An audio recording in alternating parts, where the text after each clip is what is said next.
Ada video Ustadz Adi Hidayat, maafkan aku saudaraku Nasrani, aku tidak bisa mengucapkan selamat Natal. Karena orang yang mengucapkan selamat Natal, maka dia sudah mengakui tiga. Yang pertama, mengakui bahwa Isa anak Tuhan. Yang kedua, mengakui bahwa Isa lahir 25 Desember. Yang ketiga, mengakui bahwa Isa mati di palang salib. Ketiga-tiga ini dibantah oleh Al-Quran. Bahwa Isa anak Tuhan dibantah. Laqad kafaral ladzina qalu innallaha salisu salasah. Kafirlah orang yang mengatakan Isa Trinitas dan anak Tuhan.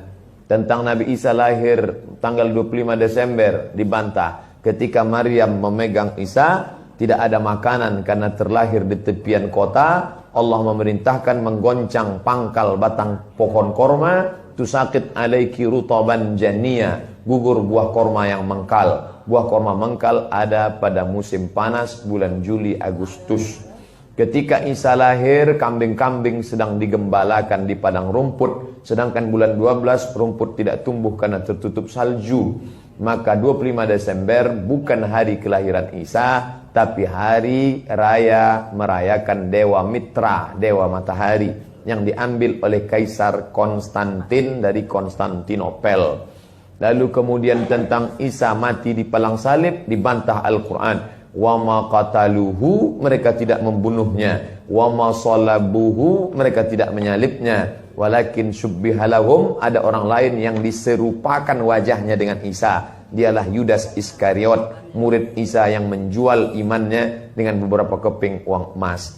Saya punya kawan Kristen Masehi, tapi dalam masalah hubungan baik, masalah ngasih makanan, masalah beri pakaian, oke. Tapi kalau sudah terkait dengan akidah, wala ana abidu ma'abadtum wala antum abiduna ma'abud lakum dinukum waliyadin. Tentang masalah tahun baru, apakah 1 Januari itu bersih, tidak ada hubung kait dengan agama? Maka tidak benar. 1 Januari 2018 Masehi, seolah-olah Masehi terkait dengan Al-Masih Isa alaihissalam.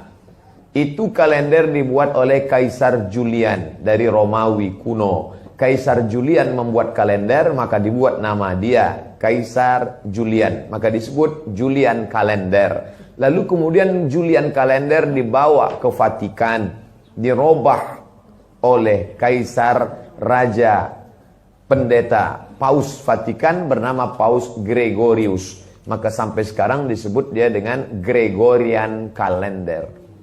Lalu kemudian ketika terbentuk PBB, United Nation, Persatuan Bangsa-Bangsa, bingung mau pakai kalender apa? Di dunia banyak sekali kalender. Maka diseragamkanlah, dipakailah Gregorian kalender. Yang sebelumnya kita kerajaan Pasundan, kerajaan Demak, kerajaan Riau, Sendripura itu pakai kalender Hijriah. Termasuk Yogyakarta pakai kalender Saka, karena Sultan Agung Jawa mengkawinkan antara kalender Jawa dengan kalender Hijriah. Karena ingin mendamaikan antara Jawa dengan Islam. Maka setiap menyambut tahun baru Saka sekaligus menyambut tahun baru Hijriah. Kalender Masehi muncul belakangan, tidak tepat penisbatannya kepada Al-Masih karena Isa tidak tahu menahu tentang itu. Itu murni diambil oleh Kaisar Gregorius yang diambilnya ke Vatikan menjadi Gregorian kalender. Jadi kita menyatakan tahun baru, betul tahun baru, tapi tahun baru Romawi. Tahun baru Romawi, jangan kaitkan kepada Isa alaihissalam. Dia masih terkait. Adapun tahun baru Jepang, tak ada terkait dengan akidah.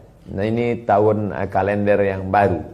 Tidak meyakini bahwa dengan kalender yang baru ini nasib berubah menjadi baru. Siapa yang asap malam itu paling banyak mengepul ke atas, maka rezekinya yang paling murah. Lalu membakar ayam sampai 2000 ekor.